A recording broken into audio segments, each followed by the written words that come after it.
Hello everyone, welcome back to my channel. আজকের রেসিপিতে আমি তৈরি করে দেখাবো হোমমেড নুডলস রেসিপি। আর এটা খেতে যেমন সুন্দর হবে তেমনই কিন্তু খুব সহজেই তৈরি করে নেওয়া যাবে। আর এটা তেলের পরিমাণটাও খুব কম, তাই এটা বাচ্চাদের জন্য কিন্তু হেলদি হবে। তাই ভিডিওটা শুরু থেকে শেষ অবধি দেখতে থাকুন। এখানে আমি সবার প্রথমে কড়াইয়ে জল দিয়ে দিয়েছি। তারপরে এখানে তোমাদের পরিমাণ মতন এখানে চাউমিন অ্যাড করে দেবে। আর তার সাথে আমি এখানে দিয়ে দিয়েছি কিছু পরিমাণে সয়াবিন। এবার এই দুটো উপকরণকেই খুব ভালো করে আমরা সেদ্ধ করে নেব। মোটামুটি 80% কুক করলেই হবে। আর তারপরে এটাকে ঠান্ডা জল দিয়ে ভালো করে ধুয়ে নিতে হবে। আর ধুয়ে রেস্টে রেখে দিচ্ছি। অন্যদিকে দুখানা ডিম নিয়ে নিয়েছি। এবারে ডিমের মধ্যে আমি কিছুটা পরিমাণে নুন দিয়ে এটাকে ভালো করে ব্লেন্ড করে নেব। ডিমটা ব্লেন্ড করা হয়ে গেলে অন্যদিকে কড়াই বসিয়ে দিয়েছি। কড়াইয়ে সামান্য সাদা তেল দিয়ে আমরা এখানে ডিমটাকে বেশ ঝুরঝুরে করে ভেজে নেব।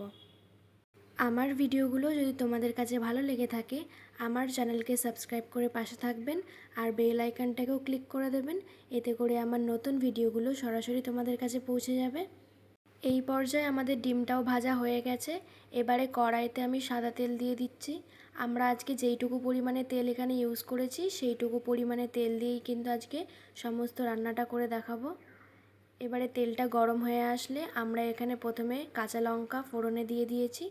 আর তারপরে দিয়ে দিয়েছি আমরা বেশ কিছুটা পেঁয়াজ। তার সাথে দিয়ে দেবো নুন। এতে করে পেঁয়াজটা তাড়াতাড়ি সেদ্ধ হয়ে যাবে। কিন্তু পেঁয়াজটা এখানে মোটামুটি একটু ভেজে নিলেই হবে। একটু কাঁচা কাঁচা থাকলে এর ফ্লেভারটা কিন্তু ভালো আসে। এবারে পেঁয়াজটা মোটামুটি যখন হালকা সফট হয়ে আসবে তখন আমরা চাউমিনটা এর মধ্যে অ্যাড করে দিয়ে তেলের সাথে ভালো করে নাড়াচাড়া করে নেব। মোটামুটি একটু নাড়াচাড়া করে নেওয়ার পরে আমরা এর মধ্যে ডিম অ্যাড করে দিচ্ছি। দেন চাউমিনটাকে ভালো করে একটু ভেজে নিতে হবে। এই পর্যায়ে যদি তোমরা একটু তেল দিতে চাও তাহলে কিন্তু তেল দিতে পারো।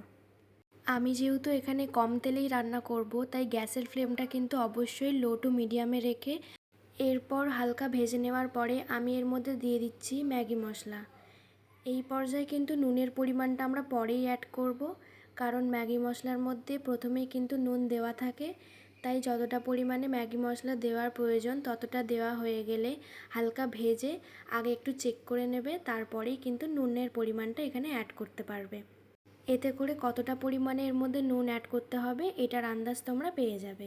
এবারে সামান্য পরিমাণে এর মধ্যে নুন অ্যাড করে দিয়েছি। দিয়ে হালকা নাড়াচাড়া করে নিয়ে ওপর থেকে গোলমরিচ দিয়ে আর একটু ভালো করে একটু মিশিয়ে নিয়ে নামিয়ে নিলেই কিন্তু রেডি হয়ে যাবে। এখানে গোলমরিচটা পুরোপুরি অপশনাল। তোমরা ঝালের পরিমাণটা কে কীরকম পছন্দ করো সেই বুঝে এখানে অ্যাড করতে পারো।